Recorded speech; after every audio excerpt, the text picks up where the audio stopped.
Good morning. I'm Kathleen Merrigan, a residential real estate counsel in the Greenwich office. And I'm going to be speaking about real estate closings and some of the common problems that can arise on the path to closing.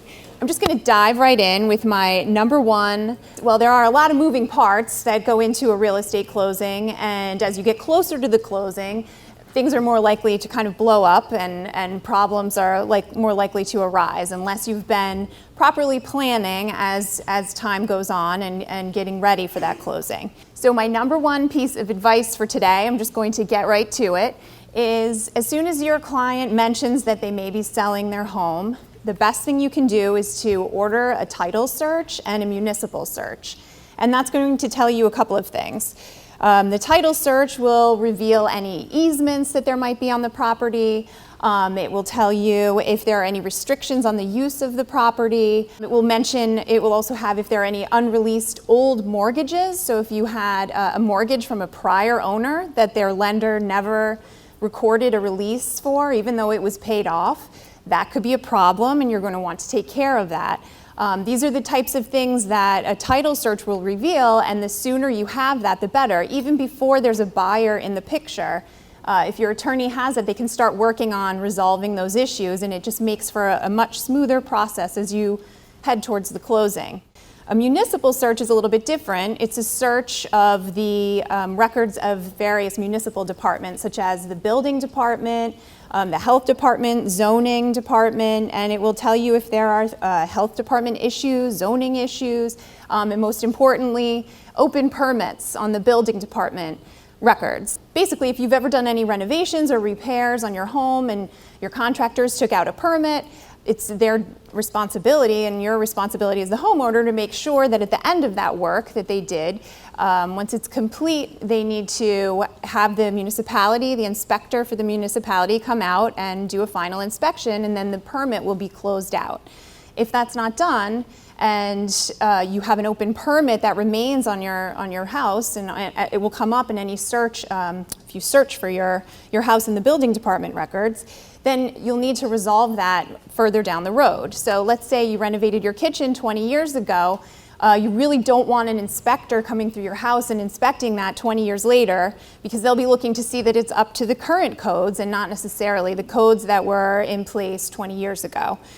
So those can be difficult and time-consuming to resolve.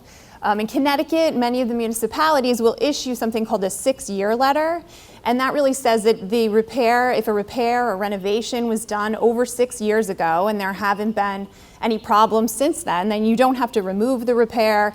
You can continue to live in the house and to use it as a house and as a residence. And you don't need to do anything to resolve that. They'll issue a letter that says that. It doesn't really mean anything, but buyers are happy when they have that letter in their hands, and it's referred to as a 6-year letter. The only time that 6-year letters are not issued are when it's an issue of life or safety, and that comes into play a lot with pools. So if you have an open permit relating to any work that you've done on a pool, you're out of luck, and you're going to have an inspector coming out to look at whatever work that was, and if you did work 20 years ago and there's an open permit on a pool, well, I can tell you, you're going to need to do a lot of work to get that pool in order and ready to sell. So if you don't have these searches in hand until 3 or 4 weeks before the closing, that's really a short time frame to get all this work done if you weren't aware of these open permits or old open mortgages. It's tough to get it all done in such a short period of time. So the sooner you can order those searches, the better. So the next issue that comes up, and this is really right before the closing, are walkthrough issues. So what is a walkthrough? A walkthrough is the day before the closing or right before the closing. The buyer actually walks through the house, usually with their broker, and they are looking to see a few things. Does the refrigerator work? Is there a foot of water in the basement? Did a tree fall on the house? But also, did the seller make those repairs that he promised to make before, at the time of signing the contract? He promised to fix the fence in the backyard. Did he actually do that? Well, you want to walk through and make sure that's done. So I have a couple of recommendations here, and the first is that you want to make sure the buyer actually goes to the walkthrough. I keep hearing more and more frequently that buyers, just out of convenience, are asking their brokers to attend the walkthrough on their behalf. And this is a huge responsibility to put on a broker because a broker is not a mind reader. So they don't necessarily know what might be important to you. And as a buyer, you want to walk through and make sure everything is the way that you wanted it to be and that the things that are important to you are able to be addressed at the closing. And the second suggestion I have is to do 2 walkthroughs, especially where you have a seller that had promised to make repairs, such as I mentioned earlier. You can set something up maybe 2 weeks before the closing where you walk through and just make sure those repairs have been done. And you also get a good sense of whether everything else is going to be in order in time for the closing. And then, of course, the day before the closing, you have to do did the tree fall on the house walkthrough, and that you should still always do. But to set something up a couple of weeks in advance is a valuable thing to do as well. The next few issues I'm just kind of going to touch on briefly, but these all really come down to communicating between the attorneys, communicating with your clients, and everyone understanding what is going to happen on the closing day. A lot of times clients aren't aware if they're financing their transaction. Let's say they're financing $500,000 of a purchase. The bank doesn't actually bring $500,000 to the closing. They net out their fees, their loan fees, the loan origination fees, prepaid interest, appraisal costs, and this seems like common sense to most of us, but it's always surprising to me that some clients are not aware of that. And even if it's just an extra $5,000 that they need to bring to the closing, it's always nice to tell them that in those first few phone calls when they say, hey, we're probably going to be financing this transaction, just to say, okay, well, just so you're aware, you don't actually get the full loan proceeds at the closing. And also, I'll just mention that most lenders, if real estate taxes will be due within 60 days of the closing, they'll require those to be paid at the closing.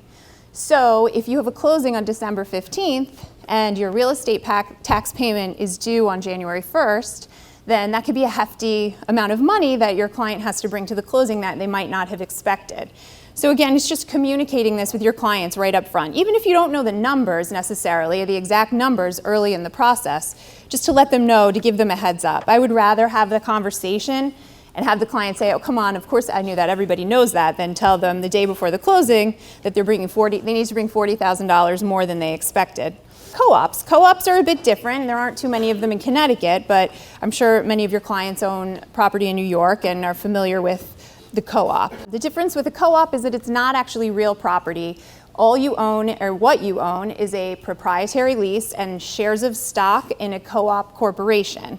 So those are actual physical paper documents, the stock certificate and the proprietary lease, and those physical documents need to be at the closing. Someone needs to bring them. So when you buy your co-op, you get those documents at the closing, and you need to make sure to keep them in a safe place and actually bring them when you're selling the co-op. If you finance your co-op purchase, you're not the one holding those documents anymore. At the closing, you might get to take a peek at them, but they're handed over to your lender. So when you go to sell the co-op, you have to make sure that your attorney is coordinating with the lender to get those documents back to the closing table when you're selling. And it can take many weeks, actually, to get those documents from the lender to the closing. So again, early and advanced planning is important. So if you have some clients, again, communicating with them to understand what their goals are for a transaction. If they're looking to make a high-end, all-cash purchase, they might want to be purchasing that through an LLC or some other legal entity just to keep some anonymity. Perhaps they don't want everyone to know and have their name all over a purchase if they're purchasing a penthouse apartment at Trump Towers in New York City. So in a case like that, you just want to make sure that you're aware that there are some new regulations. In August of 2016, the Treasury Department is requiring now title companies to disclose information about the owners of the legal entities that are purchasing in all cash transactions. So the requirements are all listed here, which might be a little hard to read, but they're really focused on specific geographic areas, and among them are New York City, and particularly Manhattan. And if you have a client who's purchasing a property that's $3 million or more in Manhattan, they're purchasing with all cash, and they're purchasing through a legal entity, not as a natural person, then the title company will have to, or the title agent will have to turn over to the Treasury Department the owners of the LLC, the information, their names, their social security numbers, and I believe even copies of their passports or photo ID. So it's just sometimes clients aren't too happy to have to share that information, especially when they're purposely purchasing through a legal entity to avoid sharing that information. So these are just a few things to think about when you are getting ready to close on a piece of real estate. And if you have any questions or if you see anything else in the materials that I didn't cover that you have any questions about, please feel free to call me. Thank you.